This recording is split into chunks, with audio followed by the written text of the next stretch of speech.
നമസ്കാരം. നമ്മൾ ഇന്ന് പഠിക്കാൻ പോകുന്നത് വി മുസഫിർ മുഹമ്മദിന്റെ മരുഭൂമിയുടെ ആത്മകഥ എന്ന യാത്രാവിവരണത്തിലെ വളരെ മനോഹരമായൊരു അധ്യായമാണ്. നിലാവ് കോരിക്കുടിച്ച കള്ളിമുൾ ചെടികൾ. പരീക്ഷയ്ക്ക് വേണ്ടി ഈ പാഠം നമുക്ക് ശരിക്കും ഒന്ന് ഉറപ്പിക്കാം, അല്ലേ? ഓക്കെ വിദ്യാർത്ഥികളെ, തുടങ്ങുന്നതിന് മുൻപ് ഒരു പ്രധാനപ്പെട്ട കാര്യം ഓർമ്മിപ്പിക്കട്ടെ. ഈ യൂണിറ്റിന്റെ നോട്ടുകൾ നമ്മൾ ഡിസ്ക്രിപ്ഷൻ ബോക്സിൽ കൊടുത്തിട്ടുണ്ട്. അത് ഡൗൺലോഡ് ചെയ്ത് ഒന്ന് വായിച്ചു നോക്കുന്നത് പരീക്ഷയ്ക്ക് പോയിന്റുകൾ ഓർത്തിരിക്കാൻ നിങ്ങളെ ഒരുപാട് സഹായിക്കും. പിന്നെ ഏറ്റവും പ്രധാനപ്പെട്ട കാര്യം, ഇത് കാണുന്നതിനു മുൻപ് എല്ലാവരും ടെക്സ്റ്റ് ബുക്കിലെ ഈ ചാപ്റ്റർ ഒരു തവണയെങ്കിലും നിർബന്ധമായും വായിച്ചിരിക്കണം. കാരണം നമ്മളിവിടെ ഈ പാഠത്തിന്റെ ഒരു ജനറൽ ഐഡിയ ആണ് ചർച്ച ചെയ്യുന്നത്. ശരി, അപ്പൊ നമ്മൾ ഈ ഒരു ഓർഡറിലാണ് മുന്നോട്ട് പോകുന്നത്. ആദ്യം ഒരു ഇൻട്രൊഡക്ഷൻ, പിന്നെ എന്താണ് സഞ്ചാര സാഹിത്യമെന്ന് നോക്കും. അതിനുശേഷം പാഠത്തിലെ പ്രധാന ആശയമായ മരുഭൂമിയിലെ കാഴ്ചകളിലേക്ക് കടക്കും. പിന്നെ ഉറപ്പായും വരുന്ന ഒരു ചോദ്യം, കുറച്ച് എക്സാം ഫോക്കസ് പോയിന്റ്സ്, അവസാനം ഒരു കൺക്ലൂഷൻ. നമുക്ക് തുടങ്ങാം. അപ്പോ നമ്മൾ പഠിക്കുന്നത് വി മുസഫിർ മുഹമ്മദിന്റെ നിലാവ് കോരിക്കുടിച്ച കള്ളിമുൾ ചെടികൾ. നമ്മുടെ ലക്ഷ്യം വളരെ സിമ്പിളാണ്. ഈ പാഠത്തിൽ നിന്ന് പരീക്ഷയ്ക്ക് എന്ത് ചോദ്യം വന്നാലും നിങ്ങൾക്ക് ഉത്തരം എഴുതാൻ കഴിയണം. അതിനുവേണ്ടി നമുക്ക് തയ്യാറെടുക്കാം. നമുക്ക് ഏറ്റവും അടിസ്ഥാനപരമായ ഒരു കാര്യത്തിൽ നിന്ന് തന്നെ തുടങ്ങാം, അല്ലേ? ഒരു യാത്രാവിവരണം പഠിക്കുമ്പോൾ എന്താണ് സഞ്ചാര സാഹിത്യമെന്ന് നമ്മൾ അറിഞ്ഞിരിക്കണം. പരീക്ഷയ്ക്ക് മിക്കവാറും 2 മാർക്കിനൊക്കെ ചോദിക്കാൻ സാധ്യതയുള്ളൊരു ചോദ്യമാണിത്. അപ്പോ ചോദ്യം ഇതാണ്: എന്താണ് സഞ്ചാര സാഹിത്യം? നമുക്കെല്ലാവർക്കും അറിയാം, യാത്രയുടെ വിവരണമാണെന്ന്. പക്ഷേ പരീക്ഷയ്ക്ക് എഴുതുമ്പോൾ അതിന് കുറച്ചുകൂടി കൃത്യമായൊരു നിർവചനം വേണ്ടേ? അതെന്താണെന്ന് നോക്കാം. വളരെ ലളിതമായി പറഞ്ഞാൽ, എഴുത്തുകാരൻ യാത്ര ചെയ്യുന്ന സ്ഥലങ്ങളെക്കുറിച്ചും അവിടെ ഉണ്ടാകുന്ന തന്റെ സ്വന്തം അനുഭവങ്ങളെക്കുറിച്ചും എഴുതുന്ന ഒരു സാഹിത്യരൂപമാണ് സഞ്ചാര സാഹിത്യം. ഇവിടെ എഴുത്തുകാരന്റെ യാത്രയും അദ്ദേഹത്തിന്റെ കാഴ്ചപ്പാടുകളും ഒരുപോലെ പ്രധാനമാണ്. ഒരു നല്ല യാത്രാവിവരണത്തിന് എപ്പോഴും ഈ 2 ഗുണങ്ങളുണ്ടാവും. ഒന്നാമതായി, അത് നമുക്ക് അറിവും സന്തോഷവും ഒരുമിച്ച് തരും, അതായത് വിജ്ഞാനവും വിനോദവും. രണ്ടാമതായി, അതിൽ ആത്മനിഷ്ഠതയും വസ്തുനിഷ്ഠതയും ഉണ്ടാകും. എന്നുവെച്ചാൽ ആ സ്ഥലത്തെക്കുറിച്ചുള്ള കറക്റ്റ് വിവരങ്ങൾക്കൊപ്പം എഴുത്തുകാരന്റെ പേഴ്സണൽ ഫീലിംഗ്സും ചിന്തകളും കൂടി ചേരുമ്പോഴാണ് ഒരു യാത്രാവിവരണം ശരിക്കും മികച്ചതാകുന്നത്. ശരി, ഇനി നമുക്ക് പാഠത്തിന്റെ ഹൃദയഭാഗത്തേക്ക് കടക്കാം. മരുഭൂമിയിലെ കാഴ്ചകൾ. ഇവിടെ ഒന്ന് പ്രത്യേകം ശ്രദ്ധിക്കണം, കാരണം 5 മാർക്കിന്റെ എസ്സേ ടൈപ്പ് ചോദ്യങ്ങളൊക്കെ വരാൻ ഏറ്റവും സാധ്യതയുള്ള ഭാഗമാണിത്. അതുകൊണ്ട് ഈ പോയിന്റ്സ് നന്നായിട്ട് മനസ്സിൽ ഉറപ്പിക്കണം. മരുഭൂമിയിലെ അസ്തമയം വിവരിക്കുന്നത് നോക്കൂ, എന്തൊരു ഭംഗിയായിട്ടാണ്! അസ്തമയ സൂര്യന്റെ അവസാനത്തെ വെളിച്ചം മണൽക്കൂനകളിൽ തട്ടുമ്പോൾ അവിടെ ആകെ ഒരുപാട് പതാകകൾ നാട്ടിവെച്ചതുപോലെ തോന്നുന്നു എന്നാണ് എഴുത്തുകാരൻ പറയുന്നത്. ഇതൊരു വെറും വർണ്ണനയല്ല, ആ മരുഭൂമിക്ക് ജീവൻ കൊടുക്കുന്ന ഒരു കാവ്യാത്മകമായ പ്രയോഗമാണ്.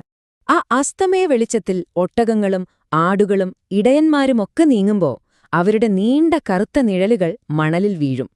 ഈ നിഴലുകളെ കാണുമ്പോ എഴുത്തുകാരന്റെ ഓർമ്മയിലേക്ക് വരുന്നതെന്താണെന്നോ? മനുഷ്യൻ എത്രയോ കാലങ്ങളായി നടന്നു തീർത്ത വഴികളാണ്, ചരിത്രമാണ് അദ്ദേഹത്തിന് ഓർമ്മ വരുന്നത്. ഇത് ശ്രദ്ധിക്കുക, ഈ പാഠത്തിലെ ഏറ്റവും പ്രധാനപ്പെട്ട ഒരു വാചകമാണിത്. 1 മാർക്കിന് ഉറപ്പായും ചോദിക്കാം. മരുഭൂമിയിലെ മാഞ്ഞുപോകാത്ത കാൽപ്പാടുകളെ എന്തിനോടാണ് ഉപമിക്കുന്നത്? ഫോസിലുകളോട്. ഫോസിലുകൾ എന്ന് പറഞ്ഞാൽ എന്താ? ലക്ഷക്കണക്കിന് വർഷങ്ങൾ പഴക്കമുള്ള ജീവികളുടെ അടയാളങ്ങളല്ലേ? അതുപോലെയാണ് ഈ കാൽപ്പാടുകളും. അവിടെ ജീവിച്ചു മരിച്ചുപോയ മനുഷ്യരുടെ മായാത്ത ചരിത്രത്തിന്റെ അടയാളങ്ങൾ. നമ്മുടെ ഈ പാഠത്തിന് ഈ പേര് വരാനുള്ള കാരണം തന്നെ ഈ ഭാഗമാണ്. രാത്രിയിൽ നല്ല നിലാവുള്ളപ്പോൾ കള്ളിമുൾച്ചെടികൾ ആ വെളിച്ചത്തിൽ കുളിച്ചു നിൽക്കുന്നത് കണ്ട് എഴുത്തുകാരൻ അത്ഭുതപ്പെടുകയാണ്.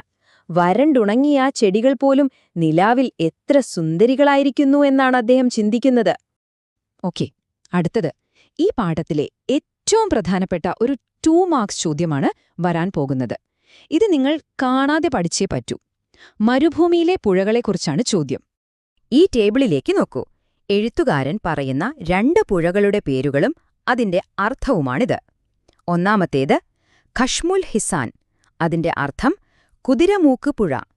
രണ്ടാമത്തേത് ഖുവൈറ അൽ സീത, അതിന്റെ അർത്ഥം പാതി തണുപ്പുള്ള വെള്ളമുള്ള വെളുത്ത പുഴ. ഈ 2 പേരുകളും അവയുടെ അർത്ഥവും ഒരു സംശയവുമില്ലാതെ പഠിച്ചുവെക്കുക. ശരി, ഇനി നമുക്ക് പെട്ടെന്ന് മാർക്ക് സ്കോർ ചെയ്യാൻ പറ്റുന്ന കുറച്ച് ഒറ്റവാക്കുത്തരങ്ങളിലേക്ക് പോകാം. ഇതൊക്കെ അറിഞ്ഞുവെച്ചാൽ പരീക്ഷയ്ക്ക് വളരെ എളുപ്പമായിരിക്കും. ഏറ്റവും ബേസിക്കായ ചോദ്യം: ആരാണ് ഈ യാത്രാവിവരണം എഴുതിയത്? ഏത് സാഹിത്യകൃതി പഠിക്കുമ്പോഴും അതിന്റെ എഴുത്തുകാരനെ നമ്മൾ അറിഞ്ഞിരിക്കണം. ഉത്തരം വി. മുസഫിർ മുഹമ്മദ്. മലയാളത്തിലെ പ്രമുഖനായ ഒരു യാത്രാവിവരണ സാഹിത്യകാരനാണ് അദ്ദേഹം. അടുത്ത ചോദ്യം: ഈ പാഠഭാഗം ഏത് പുസ്തകത്തിൽ നിന്നാണ് എടുത്തിട്ടുള്ളത്? ഇതും പരീക്ഷയ്ക്ക് ചോദിക്കാൻ സാധ്യതയുണ്ട്. പുസ്തകത്തിന്റെ പേര് മരുഭൂമിയുടെ ആത്മകഥ. ആ പേര് കേൾക്കുമ്പോൾ തന്നെ നമുക്ക് അതിന്റെ ഉള്ളടക്കത്തെക്കുറിച്ചൊരു ധാരണ കിട്ടുന്നുണ്ടല്ലേ? നമ്മൾ നേരത്തെ ചർച്ച ചെയ്ത ഏറ്റവും പ്രധാനപ്പെട്ട പോയിന്റ് ഓർമ്മയുണ്ടല്ലോ. മരുഭൂമിയിലെ ആ മാഞ്ഞുപോകാത്ത കാൽപ്പാടുകളെ എന്തിനോടാണ് എഴുത്തുകാരൻ ഉപമിച്ചത്? അതെ, ഫോസിലുകളോട്, ചരിത്രത്തിന്റെ മായാത്ത ശേഷിപ്പുകൾ എന്ന അർത്ഥം കിട്ടാനാണ് ആ ഒരു ഉപമ ഉപയോഗിക്കുന്നത് എന്ന് ഓർക്കുക. അപ്പോ നമ്മൾ ഈ പാഠത്തിലെ പ്രധാനപ്പെട്ട എല്ലാ കാര്യങ്ങളിലൂടെയും കടന്നുപോയി. ഇനി അവസാനിപ്പിക്കുന്നതിന് മുൻപ് ഇതുവരെ പഠിച്ച കാര്യങ്ങൾ നമുക്ക് പെട്ടെന്ന് ഒന്നുകൂടി ഓർത്തെടുക്കാം. പരീക്ഷാ ഹാളിലേക്ക് പോകുന്നതിനു മുൻപ് ഈ പോയിന്റുകൾ നിങ്ങളുടെ മനസ്സിലുണ്ടെന്ന് ഉറപ്പാക്കുക. 1. സഞ്ചാരസാഹിത്യം അറിവും ആസ്വാദനവും തരുന്നു. 2. അസ്തമയത്തെ വർണ്ണിക്കാൻ പതാകകളും നിഴലുകളും ഉപയോഗിച്ചു. 3. കാൽപ്പാടുകളെ ഫോസിലുകളോടാണ് ഉപമിച്ചത്. 4.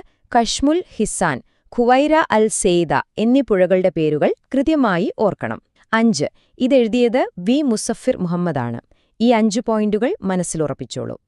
എല്ലാം പറഞ്ഞ് അവസാനിപ്പിക്കുന്നതിനു മുൻപ് നിങ്ങൾക്കായി ഒരു ചോദ്യം. വരണ്ടുണങ്ങിയ, കാഴ്ചയിലൊന്നുമില്ലാത്തൊരു മരുഭൂമിയെ ഇത്ര മനോഹരമായി, കാവ്യാത്മകമായി കാണാൻ ഒരു എഴുത്തുകാരനെ പ്രേരിപ്പിക്കുന്നത് എന്തായിരിക്കും? ഇതൊന്ന് വെറുതെ ചിന്തിച്ചു നോക്കൂ. പാഠം കൂടുതൽ ആഴത്തിൽ മനസ്സിലാക്കാൻ അത് നിങ്ങളെ സഹായിക്കും. എല്ലാവരും നന്നായി പഠിക്കുക. പരീക്ഷയ്ക്ക് എന്റെ എല്ലാവിധ ആശംസകളും.